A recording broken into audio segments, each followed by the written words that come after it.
Welcome back to D&D Talk Wrestling, episode 18, where this week we're going to take a deep dive on one of the most well-known families in the wrestling business, the Bloodline. So we watched Stephanie's Places on the Bloodline episode, and we both thought, what a better way than to take a deeper dive into the Anoa'i Maivia family. But before we do that, I need to be selfish for like 30 seconds, not even that. I didn't even tell you about this. Today, May 22nd, would have been my grandmother's 88th birthday. The person that raised me and would pick on me for watching wrestling, but raised me. And I didn't want to go do today's episode out saying that, and that I love you and I miss you, Ma. And I just want to make you proud. That was all. I just want to get that out of the way. But there is something else that we did do. It's funny you say that, though, because getting started, getting to do this in front of people, putting ourselves out there in front of people, whether you know it or not, she's part of the reason why you had that courage, buddy. I know she is. That's it. We do need to put a disclaimer out there. I'm Polish. He's Irish. We're going to fuck a lot of these names up. We are. Please don't come after us. Please don't come after us. We are doing this episode with all due respect to both families and anybody with any sort of Polynesian heritage. So I wish I knew somebody that was like kind of Polynesian. That was so random. I know, but yeah, it would just be kind of cool. Utmost respect. Like I know it. And we don't. If we say something wrong, it's just because of our lack of reading skills. Has nothing to do with trying to practice some of the names beforehand. We were like, yeah, this is not gonna go well. Yeah, I even looked up a video on how to pronounce some things. That's how far I went. I wrote down Anoa'i on how you say it, not how it's spelled, just so I can just in the dumbed down version. Well, that's us. That's us. So how do you want to start this? Do you have anything interesting to throw in the beginning, or are we gonna just dive right into it? Let's just dive right into it, and because this way we can maybe bounce back and forth, or we'll go in order on how you do it. Because I have the stuff I've written down is probably like more for the end, because it's like how many total. I tried looking up total titles like throughout every indie division and ever, but everything was just like good luck with that. Yeah, everything was just like here's It's basically like WCW, WWE, if they were in TNA, if they were in ECW. Yeah, so it's probably more of like an end thing. I mean, maybe we can start off. You know what? Maybe we can start off with all like the titles. Well, I do have titles written down for every single member that has been in the business too. So there. Well, we can. I mean, maybe it's easier to do it this way, because I have some just achievements. I feel like achievements are better in the beginning than at the end. Go ahead. There's 6 members in the Hall of Fame, which we all know about. Surprisingly, I don't know. I still don't understand how The Rock's not in there. The Rock will be in when he wants. I said it's going to be The Rock, and then Dwayne's going to be in. They're going to be in separately. There's been 4 Royal Rumble wins, 1 Queen of the Ring, 35 tag team titles, 16 World Championships. Obviously, not any of the indie ones or their own promotions. 6 Intercontinental Championships, 1 United States Championship, but I feel like there's been more. Because it only said Jacob, but I swear like there was another one. 4 Women's World Championships, 3 Women's Tag Team Championships, and 9 24/7 Championships. Yeah. I mean, I got a couple records. The Usos hold the record for the longest male Tag Team Championship reign in WWE at 622 days. A member of the family has main evented 18 of the 41 WrestleManias, but, I mean, if you want to drag it out, because there have been 2, so, I don't know, like, whatever. Tama Tonga and Tonga Loa, the Gorillas of Destiny, hold the record for the most IWGP Tag Team Championship reigns with 7. Jacob Fatu held the MLW World Championship for a record-breaking 819 days. I feel like this one is wrong. Roman holds the record for the most elims in a Rumble with 12, but I feel like that wasn't in our Rumble podcast. I feel like there was a different answer. Maybe it was just Samoan stuff, though. Maybe it was just he's the Samoan with the most or something. Because this was set in 2014, and I swear that our Rumble episode had a different answer for the most elims in a single match. That was a far back episode. I Um, don't remember. Nia Jax holds the record for the women's with 9 elims. The Wild Samoans were the first members of the family to be inducted into the Hall of Fame. Yokozuna is the first member to have the WWE Championship. There's a rough estimate of about 75 eliminations in the Rumble. There's roughly 10,320 matches between everyone in the family. Damn. I told you I was trying to find how many minutes they spent in the ring, but I couldn't. Me, Gemini, Google AI. I used some other random AI. Oh, so you I was using Look at that. everything, Whoa, and I couldn't find anything. I was like, I just want to know how long they've been in the ring, and I was like, 10,000 matches. I was like, that's a good one to put in there. See, you know what I like about this dynamic is I love finding the facts, but I like finding the you random don't like shit. you like the facts, but you like the obscure facts. I like the random because I was literally sitting there going, I wonder how long they've been in the ring, of like how many minutes total, or how many eliminations they've all had in the Rumble. Like I like random ones like that. Just looking at it like this, right? High Chief Peter Maivia won the PWF United States Heavyweight Championship, but you would find the fact that he won it while wearing pants. Right. They'd be like, weird, he won it while like he had an ear infection or something. Yeah, I like that though. I like those facts. Actually, some of that stuff I didn't even know. It took me, and I'm like, come on, it's really weird because the new Google AI now, when you type it in, it comes up like, here's your search. We're searching on 95 different websites, and I was like, oh, okay. And then it's like, we can't find a real answer. I'm like, look for 96 websites. Yeah, then. seriously, why 95? Find another one. It has to be a 96th. So do we want to start with like the I almost called it a blood ritual, and that's not what it's called. Blood oath? Blood oath. So basically at the top of the family tree, we have, on one side, we have the High Chief Peter Maivia. On the other side, we have, I'm going to need a little help with this name. The one we were doing before? Yeah, we were practicing it, but you got better. Oh man, you put me on the spot. Amatuwani Awani. Wait. Amatuwani Awani. Yeah. That's gotta be. I'm gonna put the names on the bottom of the screen too, so you guys can read it, so you guys can make fun of us and then laugh at us. They should have like how like in a dictionary it has the different like syllables on how to say it. It should be under these names. It should be. So they made a blood pact. So that was two sides, all the way back then, of two different wrestling families that have literally came together and formed the two pillars, you could say. Of the Bloodline dynasty and what we have today. You could probably say the two pillars of almost wrestling. High Chief Peter Maivia, we'll start with him. Promoter of the National Wrestling Alliance, member of the Polynesian Pro Wrestling Hall of Fame in Hawaii. He made the Blood Brother Pact. He is, like I said, he is the pillar of the Samoan dynasty. His debut was in 1960 at the age of 23, working in NWA Hawaii. Some of the accomplishments that he's had over his career. PWF United States Heavyweight Championship, NWA Hawaii Heavyweight Championship, NWA Hawaii Tag Team Champion 4 times, a bunch of different NWA Championship, Australia, New Zealand, Hollywood, America Heavyweight Champion. There's so many different NWAs. That's crazy. San Francisco United States Champion, World Champion, World Wrestling Hall of Fame Class of 2016, and WWE Hall of Fame Class of 2008. So overall, I wonder if all those NWAs had different logos. They might have. Or if it's just NWA. Or it was just like different sub-territories of the main territory. Yeah, kind of like... I mean, it's not the same now, but kind of like WWE, NXT, Evolve. Yeah, kind of like NXT, Evolve, NXT UK when it was around. Like I think they're bringing back like NXT England or something. It's supposed to be called now. So overall, from the beginning, that was an insanely impressive career in itself. And then what came from it is just like astonishing. Greatness. So we're going to branch off from the Ametuani Onoai and his children that he had. We're going to start with Afa and Sika, sons of the gentleman I just said before. Do you want to try the wife's name? Because I don't. Tobaliomiana. Yeah, that's pretty good. I think so. Her last name, her fake last name is Ripley. Wonder if she's related to Rhea. I was just thinking that. That's Rhea's mom. Rhea's host. Afa and Sika were known as the Wild Samoans. They were managed by Captain Lou Albano. After their wrestling days, they ended up opening a training center and trained such notable wrestlers as Yokozuna, Rikishi, Roman Reigns.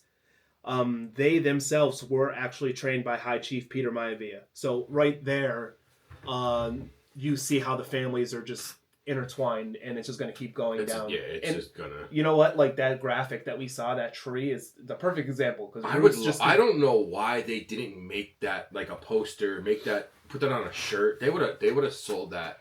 That still would probably be the #1 bestseller. Oh yeah.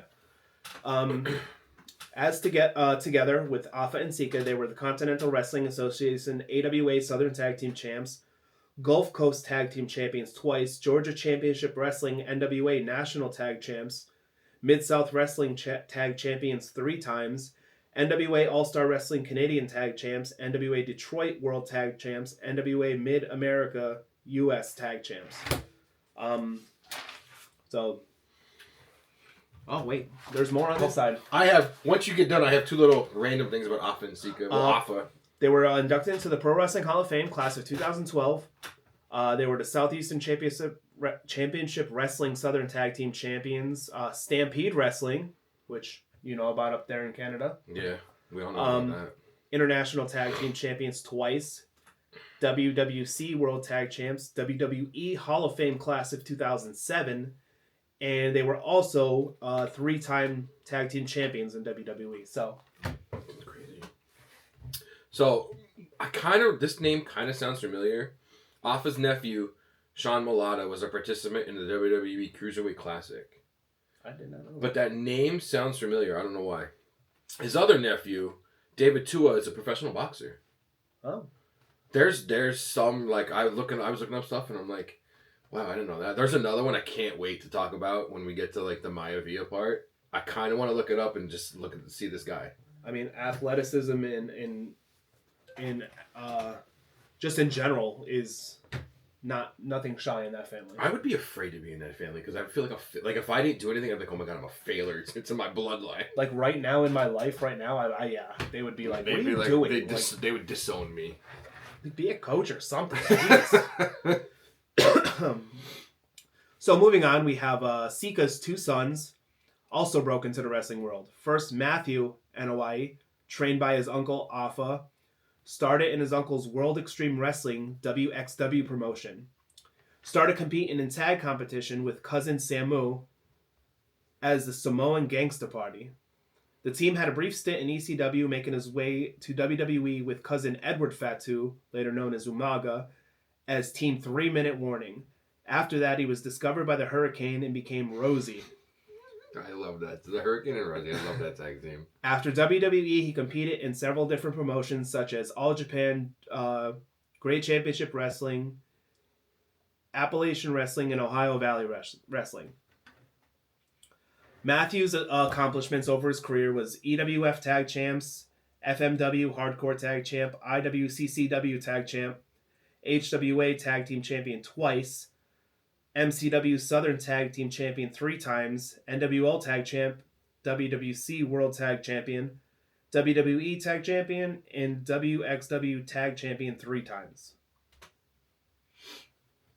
I'm reading like some of the like as you're going to the name, I'm going to like that person's wiki. Some of the stuff down the bottom is crazy. Like this is one of the ones that I was trying to find like. And like let's keep in mind too that like I literally could probably we can do it literally a live stream of 4 days on everybody. Yeah, like I was trying to sum up a little bit of their career in just a small little paragraph. I didn't want to talk. He was a contestant on the ABC reality series Fat March in 2007. I don't even know what the hell that. Oh, the show featured 12 overweight people attempt to walk around 570 miles in 9 states in order to lose weight and get fit while competing for a prize pool of $1.2 million.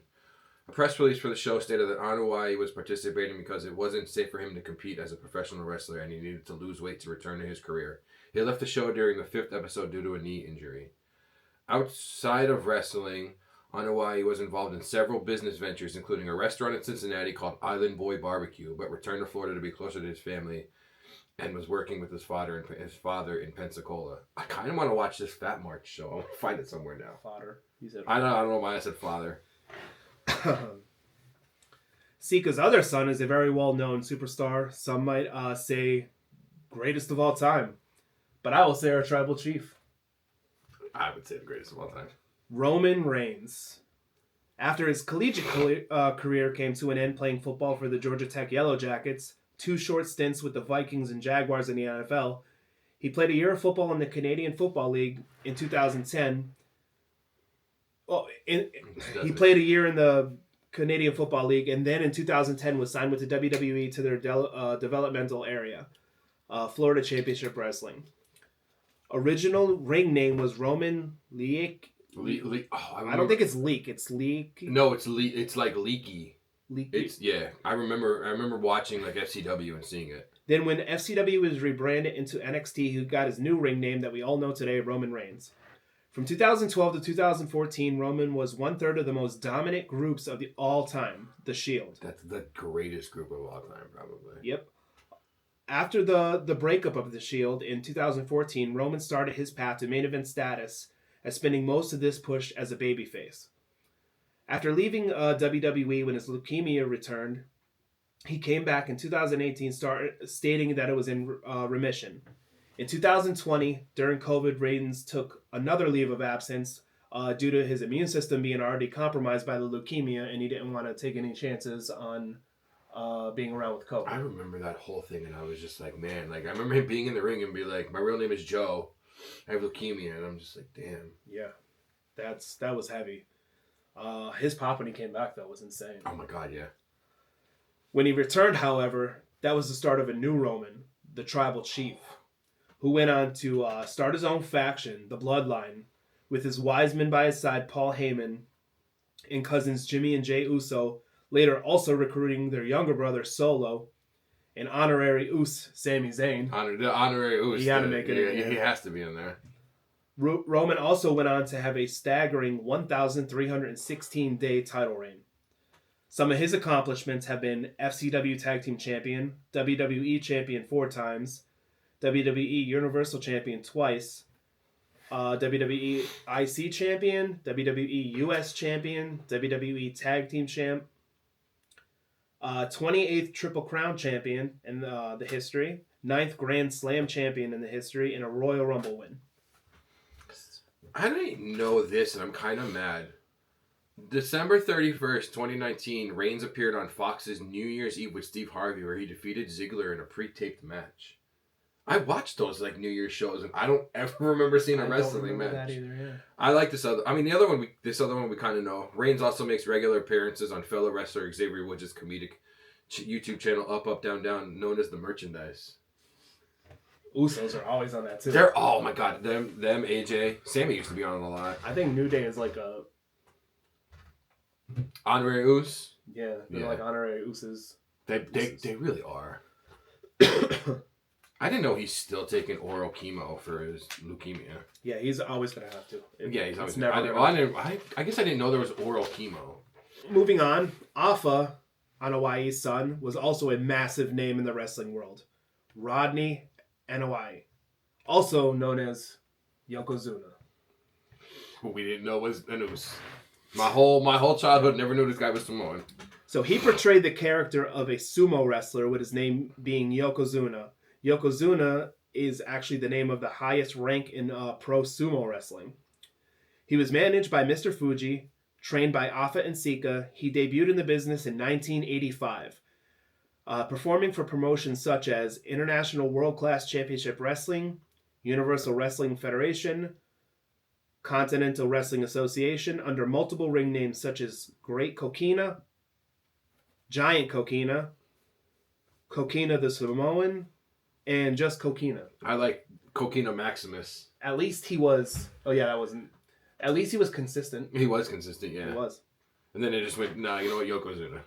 He had a stint in New Japan from 1988 to 1992 as Great Coquina, AWA as Coquina Maximus. There you go. I don't know why I like that one. Universal Wrestling Association from 90 to 92, and then made his way to WWF from 92 to 98. He was the UWA World Trio Champion, WWF Champion twice, WWF Tag Champ twice, Royal Rumble winner in 1993, and a WWE Hall of Fame class of 2012. And probably one of the most, if you talk to, you could be friends with him, Watch any interview with anybody in the family. Oh, they say everybody loved him. Even on the episode of Stephanie's Places, like, and then they pulled out like the chicken gizzard. No, what the hell? Turkey gizzard or something, and they're like, yeah, Uncle Yoko used to love this, and they put mayo on it, and they're all trying it, and they're just like, she's like, yeah, I'm gonna pass him the mayo. Disgusting. I didn't know. So his legacy, there was a Yokozuna memorial show. It was held in Allentown in 2001. Shortly after that's where a lot of them. Yeah, that's where the wrestling school was for Alpha and Sika. Where did I just? Here we go. Random Yokozuna facts. He suffered from arachnophobia, and he claimed to every day he would devour 240 eggs, 12 pieces of chicken, and a bucket-sized portion of Japanese rice. Damn. That's whew. That's a challenge for you there, Meatball. Yeah, seriously. That's a lot of eggs. That's a lot of eggs. 240 eggs is He was a massive individual. He was a massive man. I would love to see, like... I would have loved to see him and, like, Andre in a bar together. I wouldn't go into that. Well, I mean, they'd be bankrupt because they wouldn't have anything left. They'd have no food or alcohol left. Who are you doing next? The Black Pearl?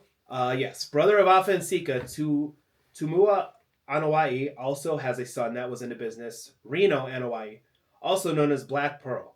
You didn't even know about this guy. No idea. And it was, so what I'm looking at is the basically the bloodline tree that The Rock showed at Vegas 2 years ago. It's just, I have it on Wikipedia and it doesn't look like, everything's taken out. It's just the names. That name was on that picture. I didn't even know. The funny thing is, when I initially brought up Black Pearl, he's like, the movie? I was like, what's Johnny Depp's pirate ship doing in the wrestling? He was trained by Alpha and Sika, debuted in 2003 at his uncle's promotion, WXW. In 2005, joined his cousin Rikishi in New Wrestling Evolution. He held the New Wrestling Evolution World Heavyweight title for 376 days. He defended it against Charlie Haas. Mm-hmm. That's crazy. And Heidenreich. Yeah. Going through this, you're going to see a lot of names that you're like, whoa. He was born in Whitehall. That's crazy. Yeah. Yeah, there's a lot of... there's a lot that, like... There's a lot of oos around the Pennsylvania. We can't find any now. No, there's none. On the other side of Sika and Alpha siblings, we have Elvira Anawai, whose children have all been in the business. First, we have Samuel Fatu, also known as Tonga Kid.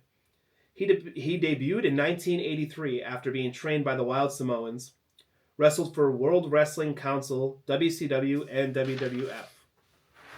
Some of his accolades to his name: CCW NWA Southeastern Tag Champ, Texas All-Star Wrestling 6-Man Champ, UWA World Trios Champ, WWC Tag Champ, part of the group The Islanders in the WWF, teaming with Tonga Fifita, which would be Haku or Ming, for those of you who know. Stay away from him. Cementing the new blood pact further down the bloodline tree with the Anawai family, and forever connecting those two wrestling families into one now. So not only did you have the blood pact in the beginning, you had another with the High Chief. You had the one to bring the Tongans in. That brought the Tongans in, with Haku is now part of the family, and that's a good man to have on your side. That's for sure. That's where the part of the dream's like steel and it doesn't break.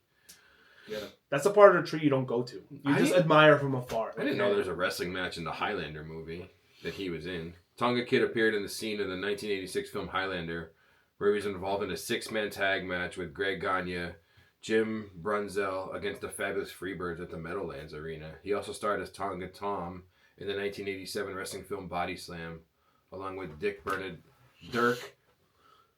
Benedict, and Roddy Piper. Dirk Nowitzki. Dirk Nowitzki, yeah. We just talked about him yesterday, didn't we? Good man. So we're going to move on, since I already brought him up.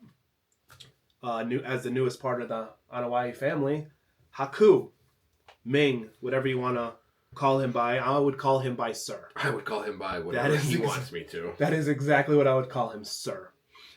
Debuting in 1978 in All Japan Pro Wrestling, in 1985 to 1992, he wrestled for the WWF, Japan and Mexico from 92 to 94, and WCW from 94 to 2001. He was on the indie circuit for a while, and then he had a return to New Japan Pro Wrestling later on in 2016. More so because his sons were working there at the time.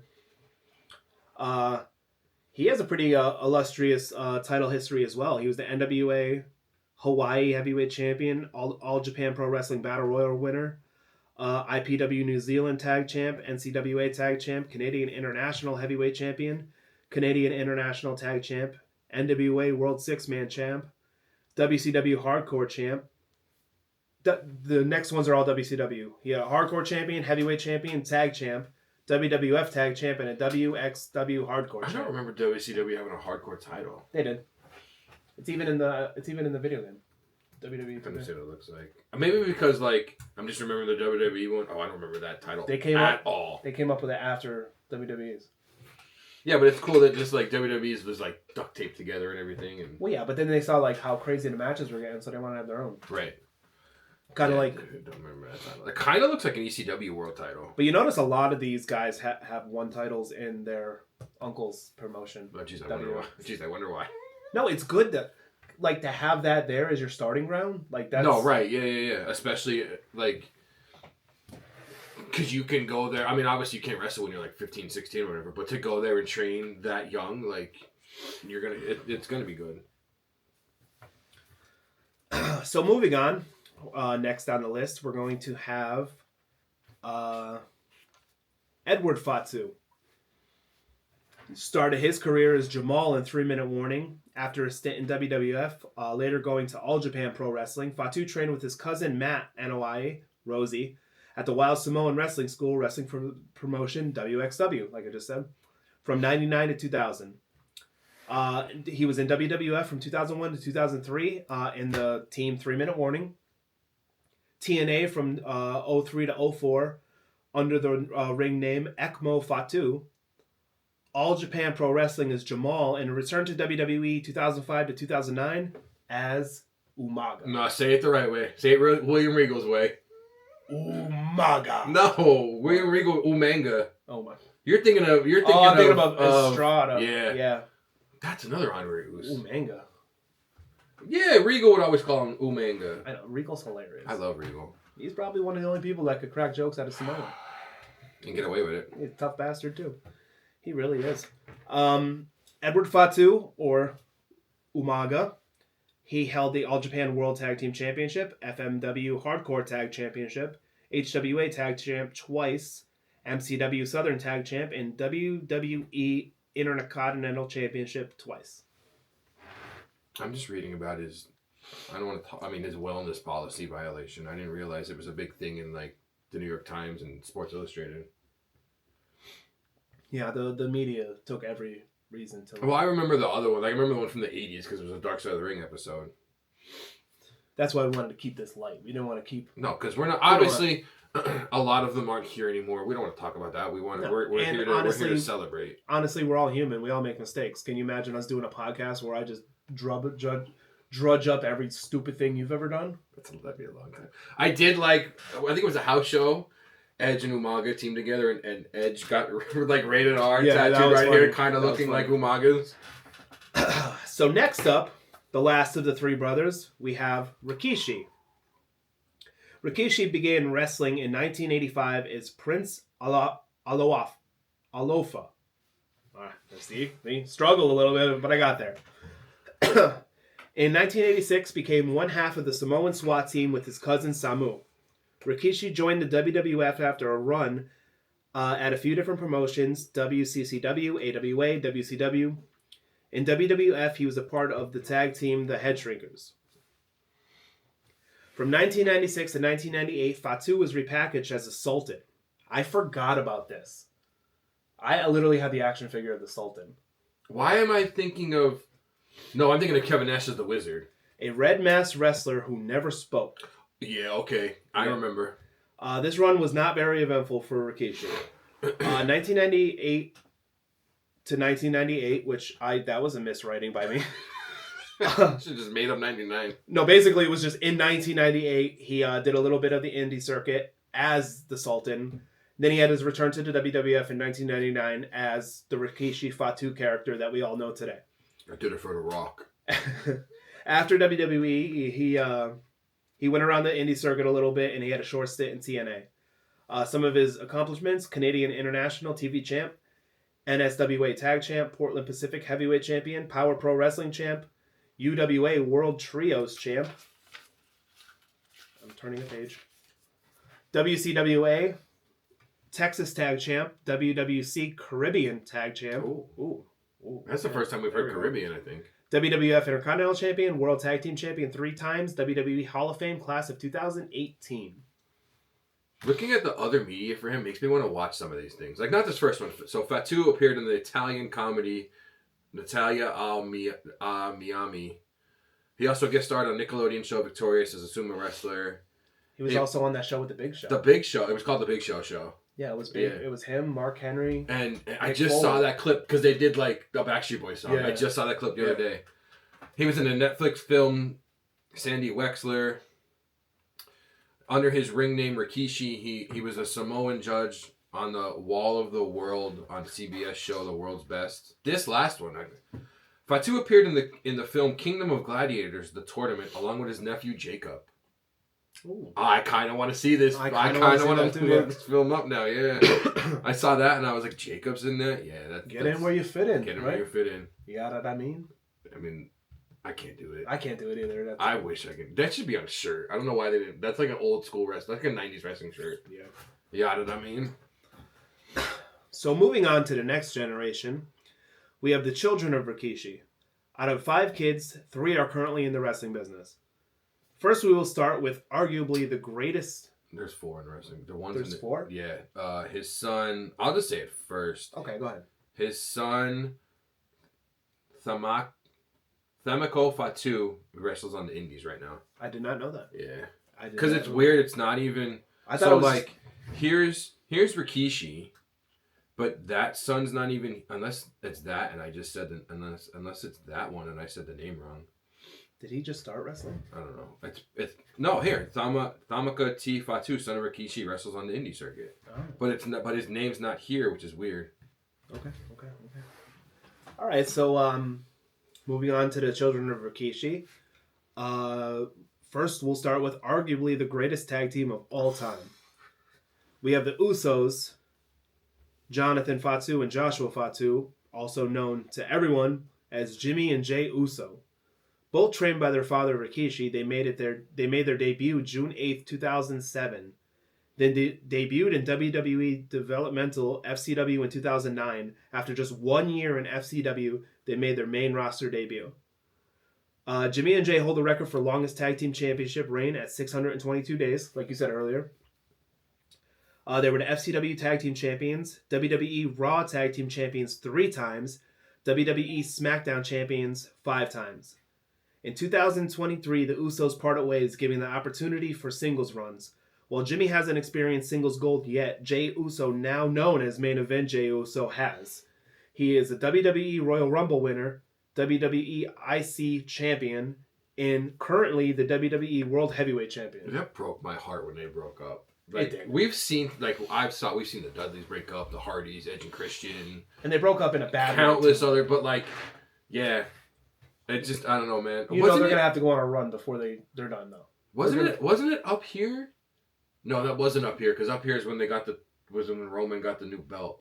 Yeah. I was thinking of when he's like, you're out the bloodline, but I'm out too, and they super kick. No, maybe that is the same episode. No, it wasn't. Damn. I don't remember this show. So in the first episode of Outside the Ring, Jimmy and Jay cooked a traditional Samoan barbecue.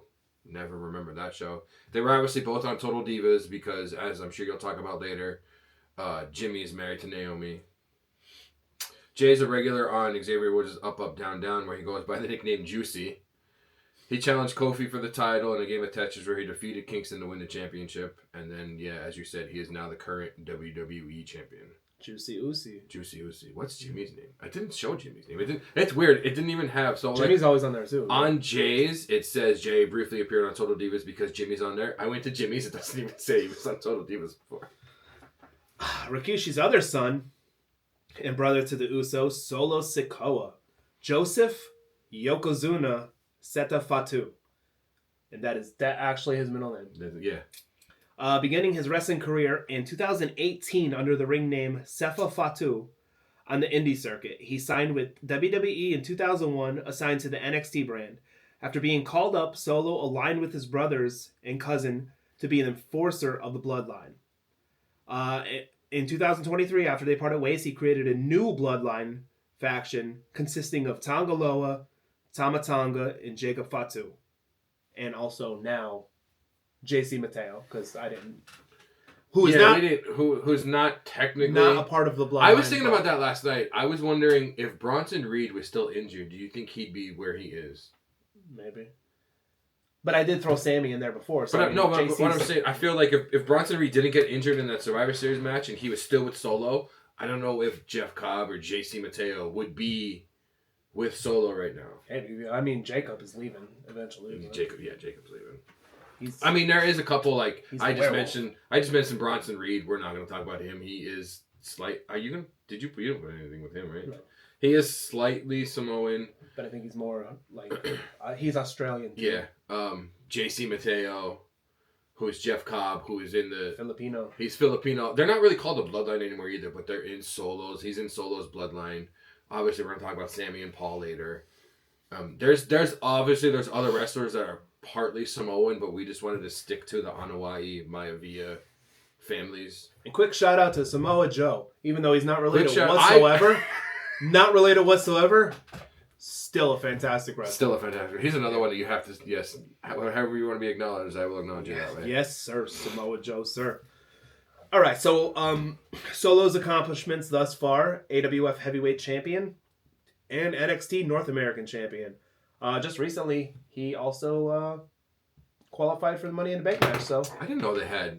So the whole Bloodline is ESPN's best story of the year in 2022 and 2023. Maybe this will be the best story of our channel. Probably.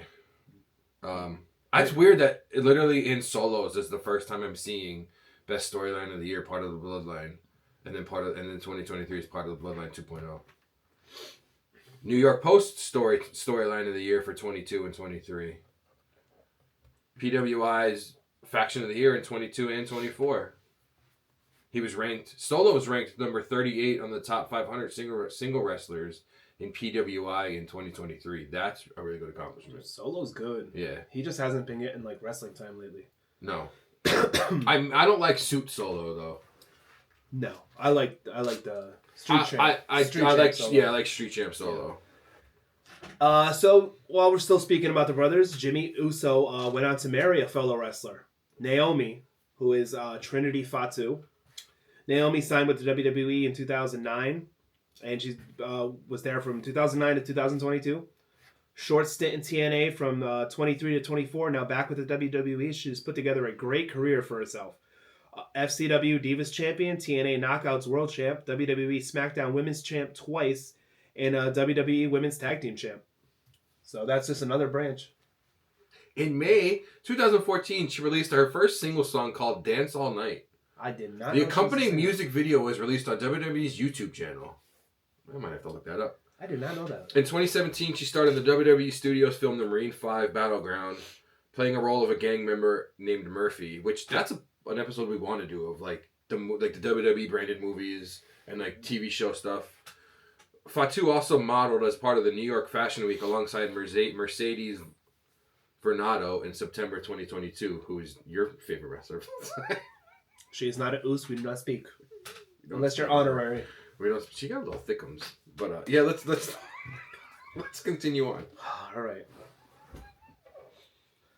Moving on to the other children of Afa, we have Samuela Anoa'i, which is Samu. Most famously... Not Shamu like the movie from our childhood. No, not Shamu. That wasn't a movie. That was Free Willy. Shamu was like... Oh, damn. Whatever. Never mind. Hey, edit that part out. You guys, thanks. Cut this out. Appreciate that. Thanks, guys. To our editor, who is sitting next to us. Whatever. Samu, most famously being one half of the tag team, the Head Shrinkers with Rikishi. He was in the WWF, various indie promotions, WCW, ECW for a little while. He has multiple titles. Actually, way too many to list. I'm still scrolling through his titles currently. So just a couple. ISPW Heavyweight Champion twice, ISPW Tag Champ, WWF Tag Champ, NWL Heavyweight Champion 6 times, NWL Tag Team Champion, NSWA Tag Champ, PWL Heavyweight Champion, WCWA Texas Tag Team Champion, and literally probably at least 3 times more than what I just named. If that. I do like this. So the bottom of his championships and accomplishments, Wrestling Observer newsletter, worst worked match of the year, 1993, with Fatu, Bastion Booger, and Bam Bam Bigelow versus the Bushwhackers and Men on a Mission at Survivor Series. Okay, first of all, look at everybody in that match. I know, Bastion Booger. Men on a Mission. I don't remember Man. Bastion Booger. Yes, you do. Viscera wasn't one of them. Oh, okay. Now looking at the picture, yeah. Big Daddy V. Big Daddy V. Yeah. Bastion The Booger. Bushwhackers, they weren't necessarily known for their working abilities. Yeah, that's what people probably think about us. We walk around thinking we're the Usos. We need to, for Halloween, dress as the Bushwhackers at work and just all day. We think we're the Usos, and people really think we're the Bushwhackers. They think we're the Bushwhackers. No, they think we're Doink and Dink. Does that mean I'm Dink because I'm shorter? Sure. Damn. No, I don't want to be the short one. Wasn't going to say who was who, because we always argue who's Jimmy and who's Jay. Samu's brother, Alpha Anoa'i Jr., is Manu. So he debuted in 1998. Anoa'i joined the family's promotion WXW with his brother Samu and Lloyd, known as in a faction known as Sons of Samoa. Kind of like that. Sons of Samoa's a cool one.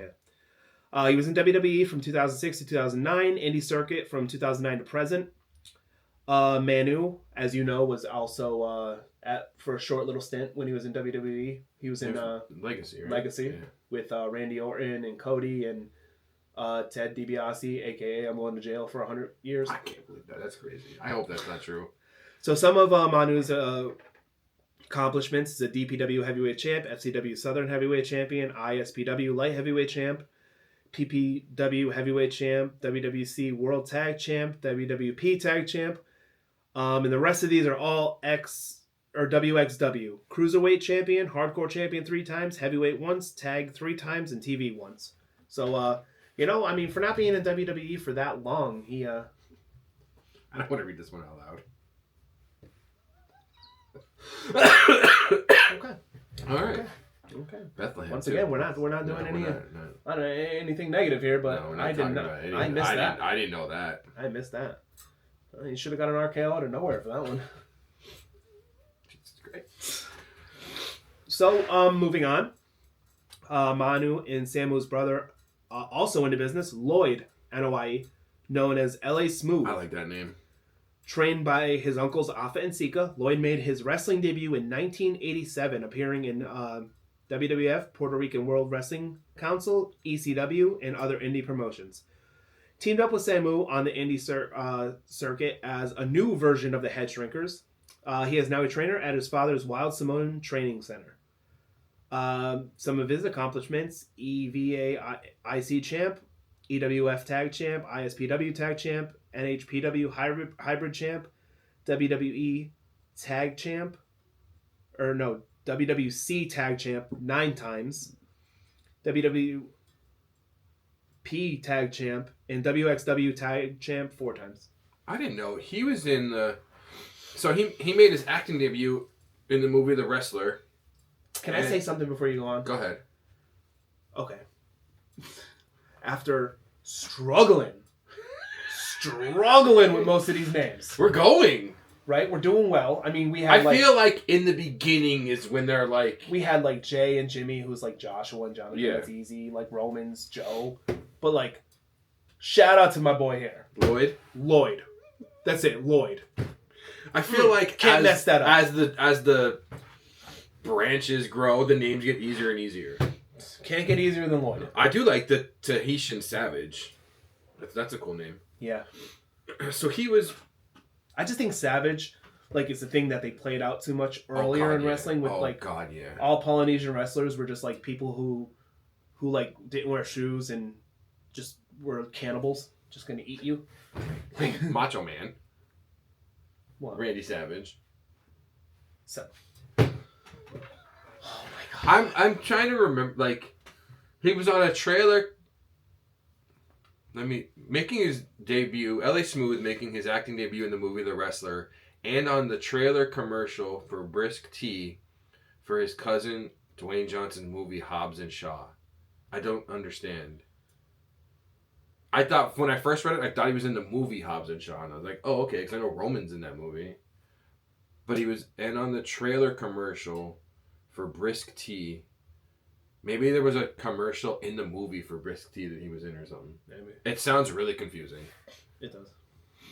I never Did watched. you ever see The Wrestler? I was just going to say, I've never watched The Wrestler. Watch that movie. It's actually a good movie. I mean, that's something we could do on here. What, watch it and rate it? Yeah. I actually really enjoyed that movie. It's not. It's I've crazy. only seen one movie of the guy that plays the wrestler. Think about like a wrestler when they're at the end of their career. Does that mean we're watching like Ready to Rumble? Think about a wrestler at the end of their career that doesn't know when to hang it up. That's what the wrestler's about. Oh, Ric Flair. Oh. Sad to say, yes. Oh, cool. All right. He doesn't know when. He's hung it up 3 times now. Not like other guys who are like, you know what? Like Cena. Like Cena. He knows How many wrestlers? How many times have we gone through the news on the Rewind and Orton said he's got 10 more years? Seth's got like 5. AJ's got a couple. Like they know when they're gonna go. Yeah. I can't think of that guy's name. Who's the wrestler? Who plays the wrestler? Mickey Rourke. Yeah. I've only ever seen him in Iron Man 2. I think probably other stuff. So moving on to still speaking about Samu, has a son currently in the business, Lance Anoa'i. Trained at his family's training facility, debuting in 2010 at a show by the National Wrestling League, then working for the family promotion WXW. He was in MLW from 2010 to 2023, Pro Wrestling Noah in 2023 just for a little bit, and in 2025 signed with WWE for the NXT brand. He has yet to make his debut due to injury, though.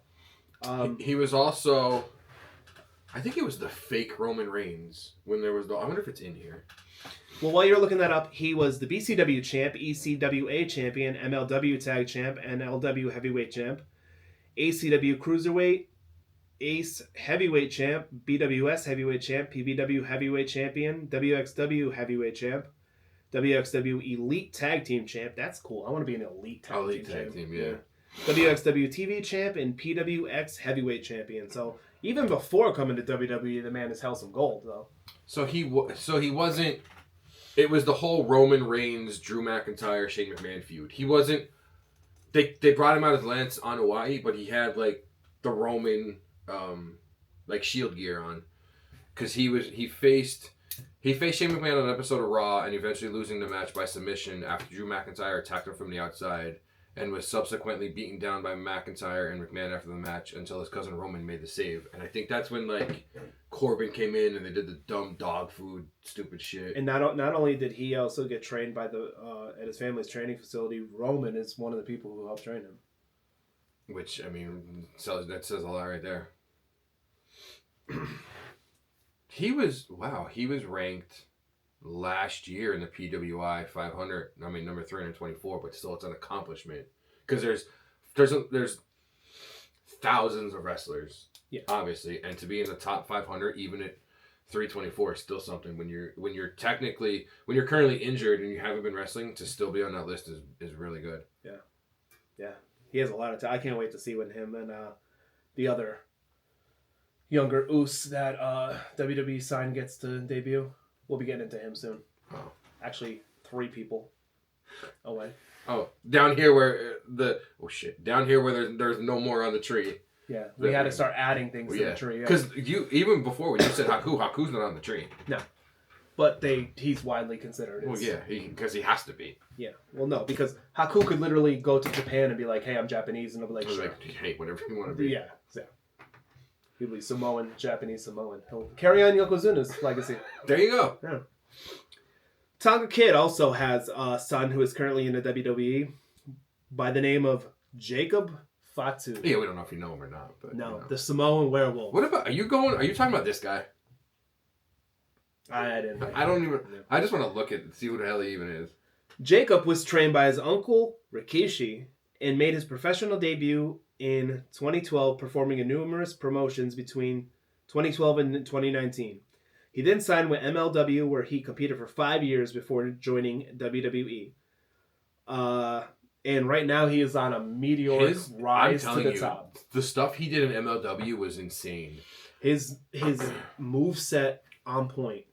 Like when you talk about baseball, you talk about the 5-tool players, speed, fielding ability, hitting ability, like all that stuff. Jacob is like a 5-tool wrestler. I wish I can. I'm sure it's in here somewhere. So you know how every group or every company has like that group that tries to take over DX, NWO, Bullet Club, Aces and Eights, Elite. He was in MLWs, and they were almost like a. Because they would do like the flag. I don't want to say it this way because it sounds bad. They were almost like a terrorist group because they would do the flag behind them, and there were swords on the flag and stuff. It was some of the stuff that was in MLW was insane. Something about Jacob. 5, 6, 7 years down the road, he's going to be a superstar. He is the future of WWE, along with a bunch of other younger wrestlers. He's got 7 kids. He does. The bloodline remains strong. The family lineage is going. He's got a younger brother, Journey Fatu, who's also a professional wrestler right now. Does he really? Fatu's younger brother, Journey, is also a professional wrestler. I guess he's talked about this a lot, and this is why he got into wrestling. And I guess we can actually bring this up for one like negative side of the family. He was in prison for when he was 18 years old. But in prison, on the TV, they had wrestling on, and he saw Jimmy and Jay come out on the TV for, I don't know if it was their debut or whatever, but that he says in every interview, him seeing his cousins on the TV made him change his life around. Yeah, and that's a good thing to bring up because he talks about that. Right? Openly. No, he talks about that all the time. Yeah, he used it as his motivation to be where he is today, and like I said, he's the future, man. No, he's the future, man. He can wrestle. He can talk on the mic, and he's over. He's supposed to be a heel. Yeah, but he's nobody's booing them. Not happening at all. Some of his accomplishments: APW Universal Champ, APW Internet Champion, which I didn't know that existed. I thought it was Zack Ryder's title. It was Zack Ryder's title, yeah. APW Tag Champion, Defy Tag Team Champion, IWC Heavyweight Champ, House of Glory Heavyweight Champ. So that team he was in, they were called Contra, and that was like we're taking over the company. Really? In MLW, yeah. He has many more accomplishments. WWE Tag Championship, and currently now your WWE US Champ. A bunch of other indie promotion type championships. But he has had a crazy career so far, and it's just going up. 2020, basically in MLW, which is like a higher ranked indie, he was number 20 on the top 500 PWI. Yeah, he's insane. Insane. Did you talk about his one-time tag team champion with Tama Tonga where he had to give it up? Oh yeah. Well, technically, he is considered a WWE tag team champion. He is. I mean, it says it right here in his bio, but I almost forgot about that. I don't even want to say had to give it up because he was like, let's just use the New Day rule. Freebird rule? Yeah, up that one. Not to the New Day rule. Well, I mean, the New Day got it from the Freebird rule. No, yeah. Right, and they changed it to the New Day rule. Yeah. Right. So don't interrupt this next one because it's about Haku's children. Let's sit here. Okay, yeah. Gotta say this one with utmost respect. Don't screw this name up. Haku, or Ming, the blood brother of the Anoa'i family, has children himself in the business. You have Tama Tonga, Tongaloa, Hikaleo. Hikaleo, you said it right. Yeah. I know I looked, I was like, did I? We're going to start with Tongaloa. Started by signing a developmental deal in 2009 with WWE, the FCW training facility. In 2011, he teamed up with Hunico under the name Camacho. I actually liked them as a tag team. Oh, yeah, I forgot about them. Yeah. Eventually, Hunico went on to portray Sin Cara. They ended up breaking up. He was in NXT for a little while, then departed in 2014. Went to TNA from 2015 to 16, then New Japan from 16 to 2024. In New Japan, he joined Bullet Club, teaming with his brother, Tama Tonga, and formed the team, the Gorillas of Destiny, who you mentioned earlier. And that's the first Bullet Club shirt I bought was the Gorillas of Destiny. There you go. After 2024, he returned to WWE with his brother to join Solo's new Bloodline group that we mentioned earlier. Tangaloa, he was the FCW Tag Champ, IWGP Tag Team Champion 7 times, the record, right? The record. Ring of Honor Tag Champ, and then WWE Tag Team Champion. Now, his brother, Tamatonga, after getting started in the wrestling world and being trained by... I didn't know this. This was interesting. Bubba and Devon Dudley. Oh, you know what? Bubba's talked about that on Busted Open before. He joined New Japan in 2010 to 2024. Having a successful singles career, went on to being an original first founding member of the Bullet Club. Then later joining his brother in the club as the tag team The Guerrillas of Destiny. After their run in New Japan, he joined his brother as part of the new Bloodline group with Solo Jacob and Jacob Fatu. Some of his accomplishments: CMLL Tag Champ twice, JCW Champion, IWGP 7 times, Never Openweight Champion 4 times, Never Openweight Trio Champ 4 times, PWA Heritage Champ, WWC Tag Champ, WXW TV Champ, WWE Tag Champ, and WC Big Top Tag Team Champion. Big Top. Big Top. Big Top. Big Top. Big Back. To go on to the last of Haku's children in the wrestling business, we have Hikuleo. Son of Haku and brother of Tamatonga, Tangaloa, was trained to wrestle once again by Bubba Ray and Devon at Team 3D Wrestling Academy. In 2016, he traveled to Japan where he became a student at the NJWP Dojo. NJPW, yeah. Look at that. Dyslexia coming for a swing. NJPW, yeah.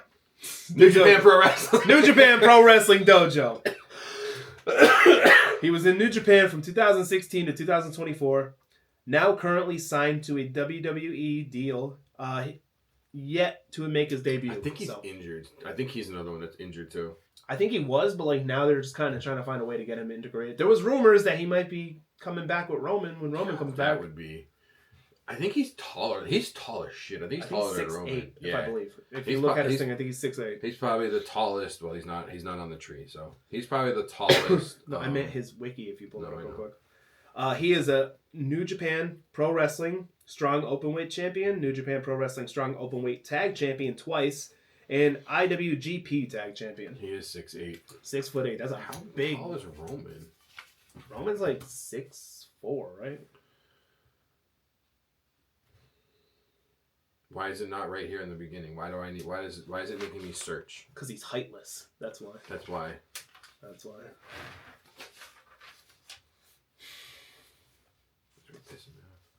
Roman is 6'3". Oh. That's crazy. To be taller than Roman. That's crazy. But he's like, I'm hoping he gets, at least the last time I've seen him wrestle, I'm hoping he gets like a little bit of mass on him because he's kind of tall and lanky. Tall and lanky. Yeah. Like Big Bill. Like Long Willie.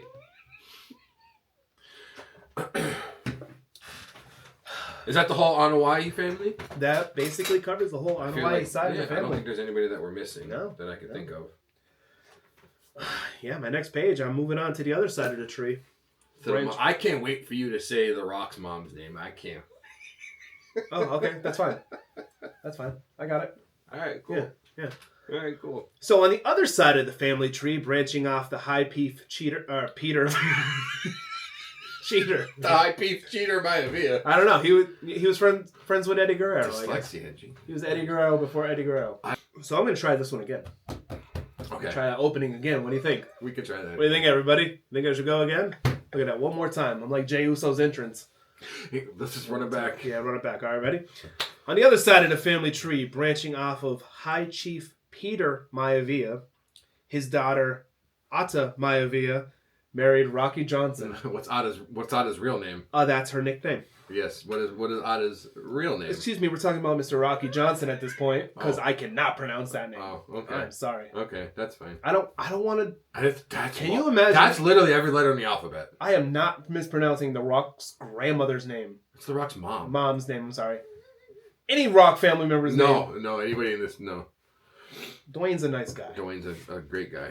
He really is. And he's Maui. You're welcome. You're welcome. Yeah, you're welcome for that knowledge, ladies and gentlemen. If you didn't know, I don't know if you knew that or not. Yeah, what can I say? Oh, God. Except you're welcome. Okay. Rocky Johnson, a Canadian professional wrestler, was the first black NWA Georgia heavyweight champion. What are you? We're not talking about Peter Maivia? Did you talk about Peter Maivia? Yeah, that was the first one I did. Oh, yeah. Are you here? I'm talking about. Yeah, I am here. I don't know what the hell I'm talking about. I started with Peter because they had the blood pack. Yeah. You're right. My lord. Jey Uso, running man. Let's go. Rocky Johnson, a Canadian pro wrestler, was the first black NWA Georgia heavyweight champion. Also, when he won the WWF tag titles with teammate Tony Atlas, they became the first black team to win those titles as well. Wrestled in the NWA, WWF, and in the indie circuit. He was the NWA tag champ 4 times, Florida heavyweight champion, NWA Florida tag champ, Florida TV champ, AWA Southern tag champ twice, NWA Georgia heavyweight champion, NWA Georgia tag champ, NWA TV champ, WWF tag team champ, WWE Hall of Fame class of 2008, plus many more championships throughout the indies that I could have went on naming, and we would have been here until Christmas. So I didn't realize in his first television acting job, his son Dwayne, known by that time as The Rock, obviously portrayed his father in season 1 episode of That 70s Show, titled That Wrestling Show. I never knew that.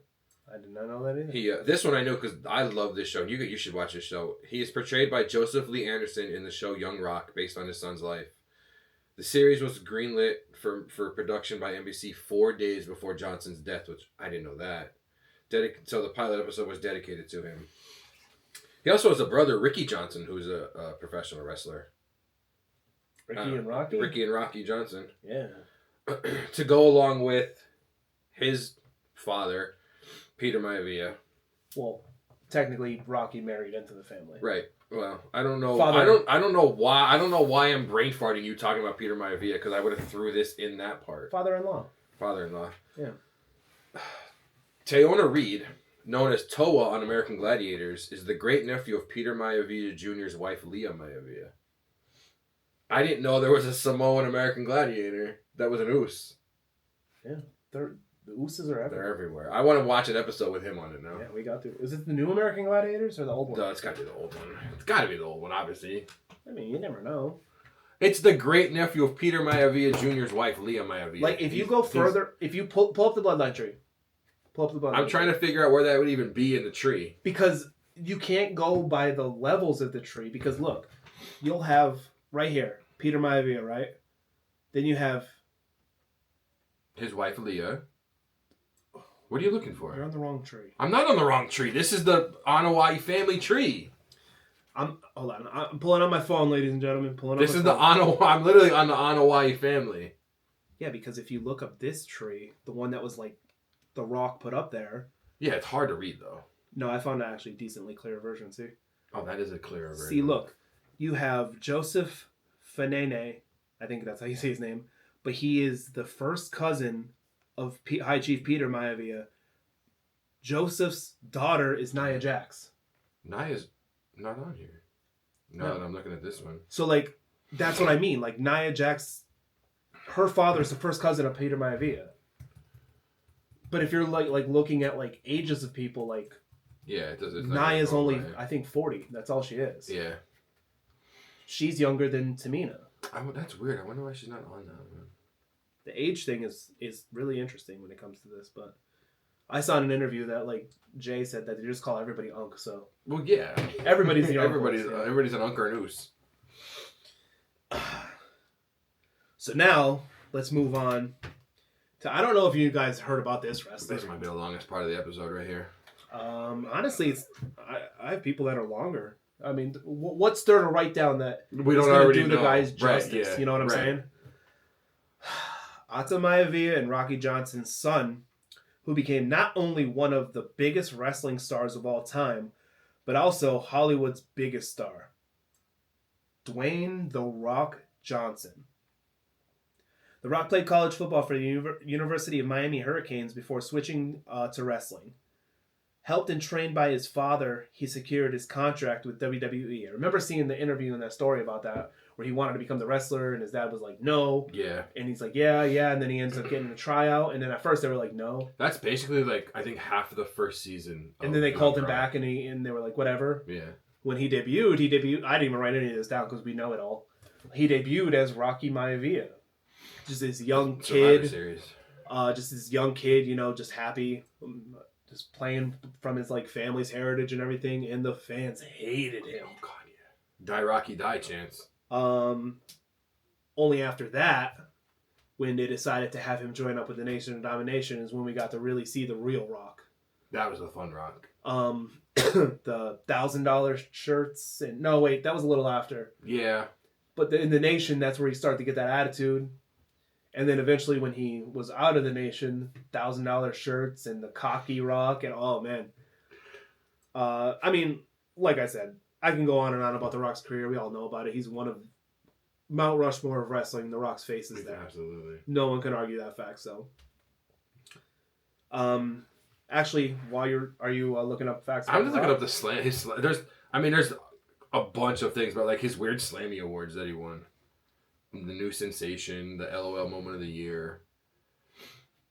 Obviously, he's the first one with discography for it with It Doesn't Matter, which I remember, and then Face Off with Tech Nine and Joey Cool, and then it's got You're Welcome for part of his discography. Disco. I don't know how to fucking say that word. Discography. I don't know why I can't say discography. Are you okay? No, I think I'm having a stroke. Okay. No, I mean, there's nothing you can, obviously there's nothing neither one of us can say about The Rock that'll do him. Well, this episode's about the Bloodline, not The Rock. Right, correct. It's about everybody. We can do an episode on The Rock alone. Yeah, we can. Segueing from The Rock's daughter, now in the business, she is now known as a on-screen general manager of NXT. Started as an in-ring talent in 2020. She began training out of the Performance Center. She debuted under the name Ava Rain, later shortening it to just Ava. In 2023, she became the on-screen commissioner for the NXT brand, and she is up until this day. So she does a really good job at it. Really good job at it. Actually, I forgot to name The Rock's accomplishments. Well, I guess we don't have time. I mean, I guess she is one. She technically, yeah, she's probably his daughter. She's an accomplishment. That's his top accomplishment if you think about it. He was also a USWA World Tag Champion twice, WWE Champion 8 times, WCW Champion twice, WWF IC Champion twice, the WWF Tag Champ 5 times, won the Royal Rumble in 2000, and the 6th ever Triple Crown Champion. She's got to be the youngest general manager ever. She's only 23. Probably, and she's probably still training in the background too. Probably. I know it doesn't say anything like that. I'm trying to see that anything in here. It just says general manager. What I mentioned before, as we were staring at the tree, 2 different trees. High Chief Peter Maivia's first cousin, Joseph Fenene, has a daughter. We all know current WWE superstar Nia Jax. Nia signed. Some of us know her as Nia Jax, but. Yeah, I had trouble with Nia. You think I wasn't going to have trouble with these names? Come on now. You know what? That's fair. Nia, signed by WWE in 2014, was assigned to the NXT brand. Her in-ring debut was in 2015, where she was featured on the main roster. She ended up leaving the company for a short period of time to return in 2023. Some of her accomplishments was WWE Women's Champion twice, WWE Women's Tag Team Champion twice, and the Queen of the Ring in 2024. And I said her name right. And Are you okay? Rapper Magneto Deo released a song dedicated to her called Nia Jax in August 2017. I'm doing a lot of talking, man. I'm thirsty. Ooh. Pause. Whoa. Shout out Logan Paul. What? Brian. Did you know she was in the... Wait. August 2nd, 2014, Fanene and her cousin Ada were hospitalized after being hit head-on by a drunk driver in Claremont, Florida. I don't remember that. I don't remember that either. 2014, she was definitely signed. No, maybe not. No. Wait. No, she was in NXT. Yeah. I don't remember that. Maybe. But then again, that was like back when they kept NXT stuff like when NXT was... I don't think it was on black and gold. I don't think it was on USA at that time. No, that might have been the first start of NXT. Maybe. Oh, when it was still WWE Network, when it wasn't even on Peacock. Maybe, yeah. Maybe. 2016 Rookie of the Year. 2018, she was ranked 8 on the top 50 female singles wrestlers in PWI. Number 24 of the top 50 tag teams in 2021 with Shayna Baszler. Why don't I remember her with Shayna Baszler? I do. Ranked number 24 of the top 250 singles wrestlers in PWI 250 in 2024. Rolling Stone, most overdue yet to be title holder of the year in 2017. That's a random. You thing. deserve a title, but you don't have one. Oh, Wrestling Observer newsletter, which I believe is that Meltzer's newsletter. I don't know if whatever. She was the most. Let's see. Yeah, that's Dave Meltzer's. So in 2024, he named her the most overrated. That's a terrible name. He's terrible. Like, oh my god, he's some of the shit he says. Oh my he's Lord. horrible. So branching off of the Bloodline family tree, and we're going by the one that had the graphic behind it with the Rock. Yes, because I'm trying to find a good picture of it now. We have Sharon Georgie, cousin of Western Samoan Chief, was together with professional wrestler James Rahir Snuka, known to the world as Jimmy Superfly Snuka. Jimmy himself was a Fijian and American wrestler. He worked for several promotions throughout his career, starting in 1968 to 1981, working multiple places: NWA Pacific Northwest, NWA Mid-Atlantic, landing in WWF in 1982 to 85. From 85 to 88, he worked in Japan and AWA with a return to WWF in 1989, then on to NWA, WCW, and other indie appearances. As far as accomplishments go for Mr. Snuka, a shit ton too, Jesus. Just a couple that I wrote down. Once again, I don't want to just keep going on with these random titles and indie promotions. They're not random. They're not random. Something. Yeah, they mean something to somebody. But ASWA Heavyweight Champ, AWA Midwest Heavyweight Champ, CWA British Commonwealth Champion. I just like the sound of that one.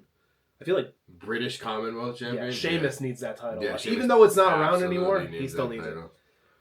WWF Hall of Fame Class of 1996, WWA Heavyweight Champ, WWA IC Champ, NWA Pacific Northwest Heavyweight Champion, plus, like I said, many, many more. So PWI has Match of the Year 1982 versus Bob Backlund in a steel cage. Most Popular Wrestler of the Year 1983. Tag Team of the Year 1980 with Ray Stevens. Ranked 75 of the top 500 single wrestlers in PWI in 93. Ranked number 29 in the top 500 single wrestlers during PWI in 2003. That's crazy, 2003. Wrestling Observer newsletter. Tag Team of the Year with Terry Gordy 1981. Best Flying Wrestler 1981. Best Wrestling Maneuver for the Superfly Splash in 81 and 83. 1984, he was the most unimproved, worst on interviews, and most washed up wrestler. See, Meltzer needs to give it up, man. See, that's what I hate. Like, it's okay to have our own opinion and be like, yo, I don't know, I'm just going to throw out a wrestler like... Well, it's not our opinion, but Ryback is garbage. Well, I could say I don't like Ryback. I think Ryback's a terrible wrestler. But, like, who am I? I'm nobody. We're nobody. Yeah, for Meltzer. But for someone to come out like him to come out, that people actually listen to and respect, like... I can't believe people respect Why do you make a career... Like, if we started to get bigger, I would take more and more negative away, and I would just try to be more positive. Oh, yeah. No, 100%. You know what I mean? Like, I want to spread positivity. I don't want to spread negativity. Yeah, I don't know why he does what he does. That's stupid, though. That pisses me off. So, I got 2 more written down, and that's it. And then we got 2 more after that. We don't have them written down, but we need to talk about them. Yes, we do. The honoraries. So, Jimmy and Sharon had 2 children break into the business. First would be longtime women's wrestler Tamina. And, fun fact, that's the only wrestler I have ever met in my entire life. I love that story, how you met her, too. Yeah, met her at I was working at Planet Fitness at the time. She walks through the door, my coworker looks at her and was like, "Excuse me, ma'am, you need to sign up for a day pass." I looked at my coworker, I'm like, the hell she does? I remember just walking over and be like, you're Tamina, right? And she was like, yeah. They had an event in Wilkes-Barre. She flew into the airport and just hit the first gym she could find. And I was just like, yeah. At Planet Fitness, if you came in for one day only, it's a day pass of like $20. I was like, no, you don't have to. She was like thankful and everything. I didn't want to be weird because I was working and ask for like a picture or nothing like that. But she was awesome. You know where we you can hear about that story more on our first episode of the podcast. Don't watch that. It's absolutely terrible. It's garbage. It's really bad. This bottle that I'm holding in my hand right now has more personality than both of us combined on that first episode. Terrible. It was really bad. The funny thing is, we're acting like this is good. You know what? You got a good point. Oh. You have a very good point. I almost spilled that live on camera. It's not live though. Okay, so talking about Tamina. Tamina became involved in wrestling after receiving the first scholarship to train at the Wild Samoan Training Center in Florida. Debuted in 2010 as the manager of Jimmy and Jay Uso by attacking the Hart Dynasty, Natalya, and the tag team champions at the time, Tyson Kidd and David Hart Smith. Over the course of her career, she has been known to be one of the best women's workers on the roster. Accomplishments to her name, WWE 24/7 champion 9 times, and WWE Women's Tag Team Champion once. Her brother... She's very underrated. Yes, she is. Very underrated. Her brother, James Wiley Snuka, is best known for his WWE ring name Deuce. Also went by Sim Snuka as well.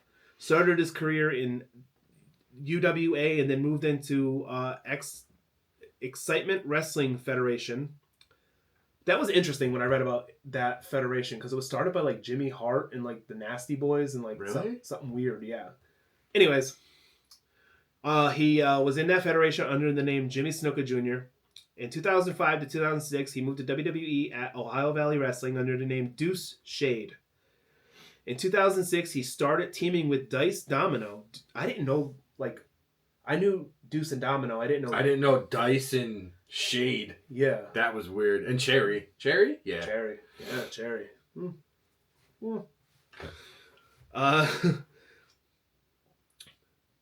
2007 to 2008 on the main roster, Deuce and Domino were a tag team on SmackDown, along with their manager, Cherry.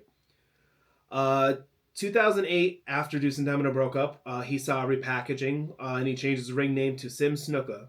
Also, kind of dabbled in the whole legacy storyline. Yeah. At the time, trying to get in there with Randy Orton and Cody. Who wouldn't want to? I mean, that right? Right. Exactly. 2009, wrestled for the NWA, then on to the indie circuit. 2001 to present, Deuce and Domino. 2021 to present. I did it again. 2021 to present. Oh, yeah, you said it. That's it. You said it before when we were talking about Deuce and Domino reunited and now do sporadic indie bookings. He was the APWA Tri-State Champ, CWFA Heavyweight Champion, DSW Tag Champ, IWA Hardcore Champ, Ohio Valley Wrestling Southern Tag Team Champion 3 times, OVW Television Champion, and WWE Tag Team Champion. So, and that is all I have for the... That's a long bloodline. We do have 2 honorary Usos we will talk about. Rami Sabai, obviously Sami Zayn. Yes. The better name though, El Generico, which they're not the same person. I like Stevie McFly too. That's another. El Generico is not. He's still in Mexico. He's still in. I love if you go back to watch older Ring of Honors with Kevin Steen and El Generico when they're wrestling and stuff, but you ask Sammy now about El Generico, he's like, oh yeah, him and his family and his kids are good. Like they're still. I love that he still like holds on to that. Of course. Sammy made his professional wrestling debut in 2002 under the ring name Stevie McFly. He was in Montreal based. He was in ISW World Champion. Obviously, Ring of everybody. Well, a lot of people know him from Ring of Honor. He was NXT champion. He where is this is what I want.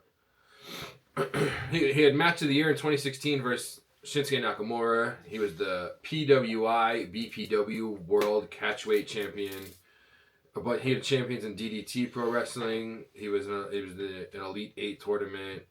ISW World Champ, ISW Tag Champ, MFW Champ, Storyline of the Year, obviously with the Bloodline, NSPW Champ. He was in Pro Wrestling Guerrilla, which I didn't know about. He was the PWG World Champ twice. I did it. Faction of the Year, Feud of the Year, ranked number 12 in the PWI in 2024. Who's Puerto Rico Caribbean champion? There we go again with the Caribbean champion. So he is an Uso. Yeah. Ring of Honor TV champ one time. Ring of Honor tag champ one time with Steen. He had match of the decade versus Kevin Steen in Final Battle. Where is his? He was a one-time NXT champ, 4-time Intercontinental champ, 1-time Raw tag team champ with Kevin Owens, 1-time SmackDown tag team champ with Kevin Owens, 2 Slammy Awards for NXT Superstar of the Year in 2014, and then Faction of the Year. I didn't realize he had a lot of stuff. Where I want to see like other media. We all know he set up the fund for Syria because he's like the top guy of doing like all that stuff for over there. And we had to put him in here because watching that episode of Stephanie's Place, Roman, when they were talking, Roman literally said that his family was built on forming these pacts, forming these bonds, even with people outside of their family. And then once you form that bond, You're there. You're in the family. And Sammy wasn't just part of the Bloodline storyline.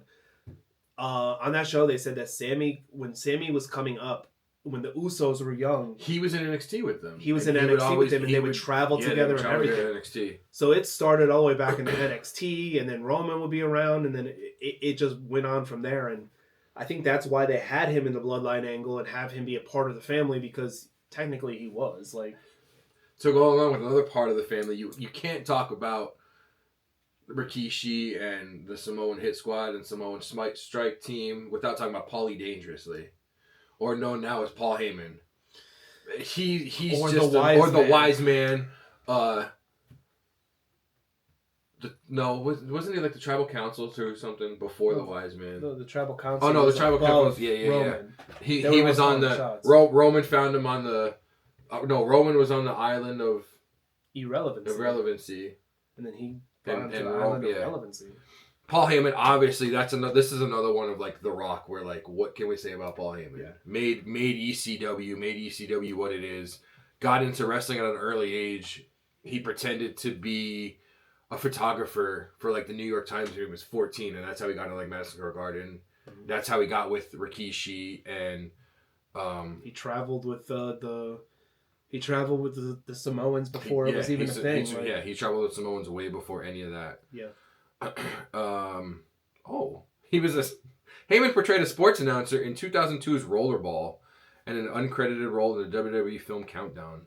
You ever see Rollerball? That's a weird ass movie. Is that the roller skating movie with like Nick Cannon?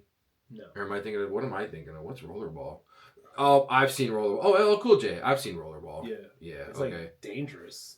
It's like roller derby, but like to the extreme, which is why Paul Heyman was in it. Mm. Obviously, Manager of the Year 2020, Faction Year with the Bloodline. He was also Manager of the Year in '92. He was in the 2024 Hall of Fame, which is probably one of my favorite speeches from the Hall of Fame. WWE Year-End Award for Best on the Mic. He had a Slammy for Mic Drop of the Year. Pro Wrestling Observer, which we don't like to talk about, but Feud of the Year is part of the Bloodline. Best Color Commentator in 91. Best Booker from 94 to 97, and then 2002. Best on Interviews from 13 to 14. Best Non-Wrestler, 2001, 2002, 2004, 2012 to 2014, 2018 to 2024, you might as well say. Best Non-Wrestler of the Decade. Best on Interviews of the Decade. Most Disgusting Promotional Tactic, 2012. Angle with CM Punk exploiting Jerry Lawler's real-life heart attack, playing footage of him near death. Oh, okay. I didn't know that was a thing. I mean, we knew about that thing, but I don't remember. Okay, Paul. Wrestler Observer Newsletter, Hall of Fame, Class of 2005. But I don't remember Heyman doing that.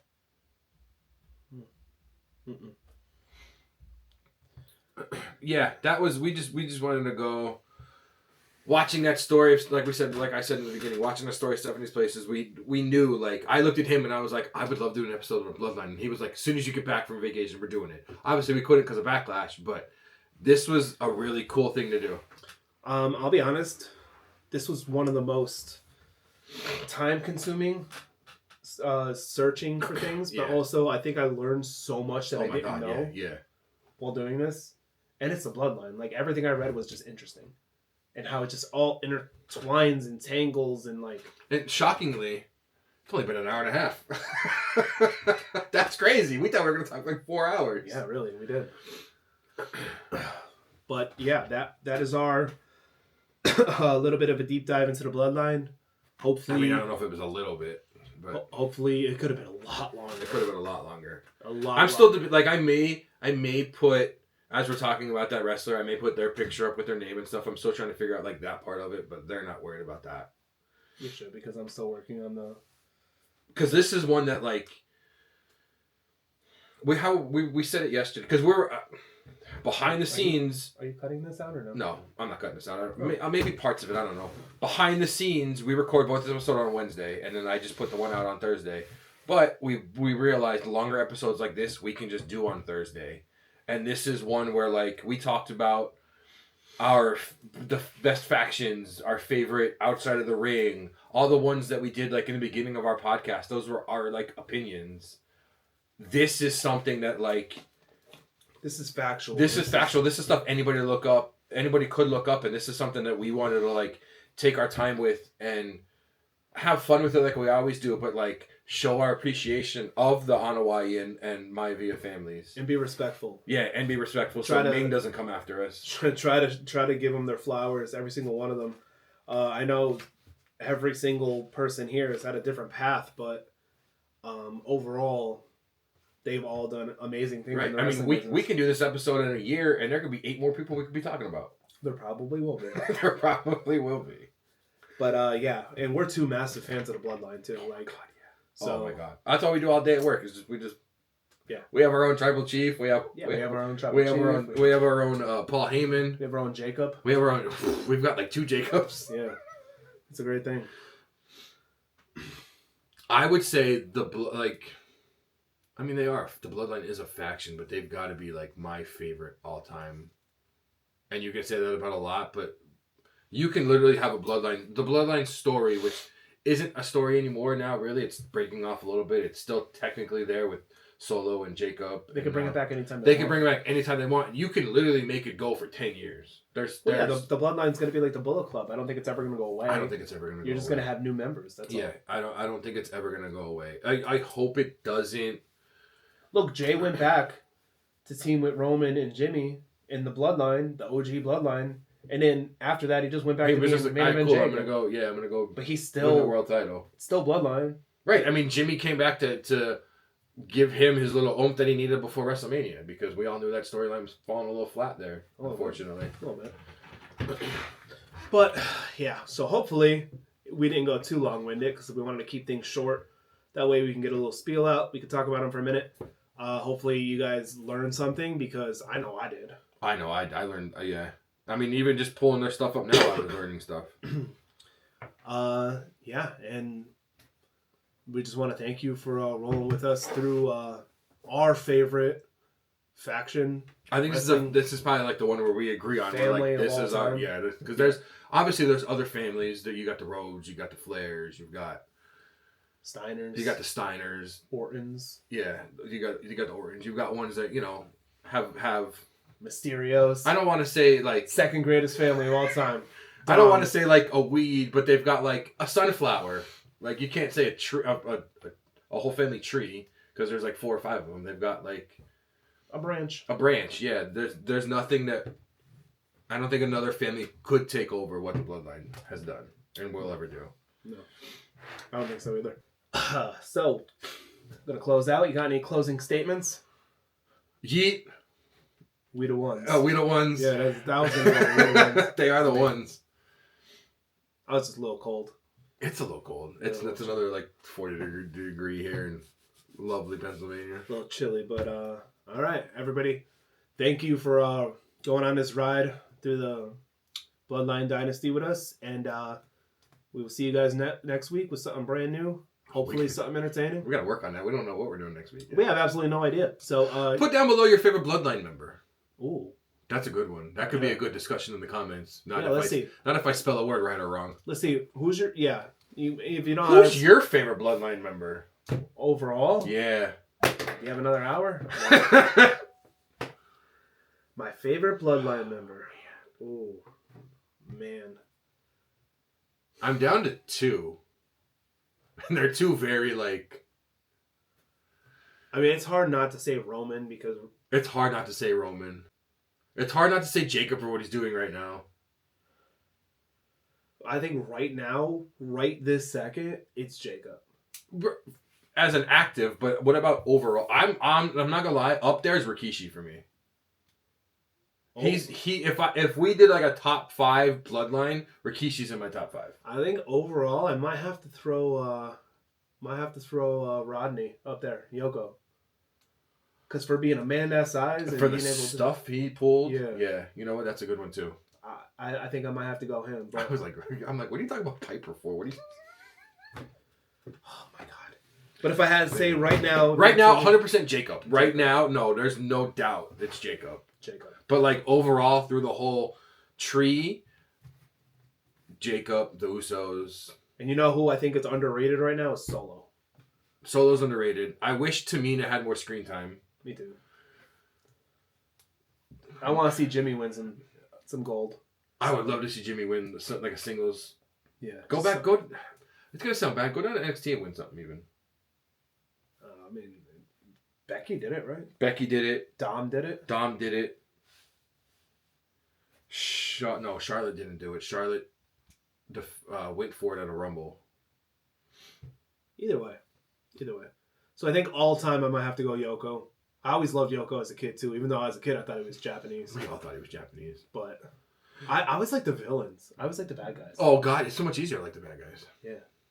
And I wasn't a huge I respect Bret Hart, but I wasn't a huge Bret Hart fan. So when they had Yoko and Bret had their thing going on, I was like, yeah, sit on them. Well, bots. Just cry. But you know what? If I would have had to have a top 5, Rikishi would be in that too. 100%. I love Rikishi. Like the stuff he did with Too Cool. I did it for The Rock. Well, that was after. That was a more badass Rikishi. I know, but it was still Rikishi getting launched off the Hell in a Cell at Armageddon. The Sultan? No, I'm kidding. That was terrible. I think he'll even say that was terrible. It's like the Grand Wizard. How are you gonna take a Samoan who literally, in Stephanie's place, they literally said, "Hey, we're known for our energy, our like, badassness." Not even that. No, just for their energy, just for their aura, just the way they talk, and put them in a mask and say, "Don't speak." I mean, this is veering a little bit. Look at what they did with Albert. Albert wasn't the best on the mic. Yeah, but then they made him friggin'. Most ooses, when they pick up a mic, you want to hear him. Yeah. Look at Jacob. He's entertaining as hell on the mic. All hell on the mic. Solo got so good. Solo got better on the mic. Jay is good. Jimmy's better than Jay. Jimmy's, yeah. Go watch the tag team, like the Uso Penitentiary. Yeah. Jimmy's... The, like, rap battles they have with the New Day. Jimmy is really good on the mic. Like, he is really... yeah. Like, it's just the personality, the outgoingness. It's like... I don't know. But Keish got to be up there for me. Yeah. Has to. I think that's it. I think we're finally out of here.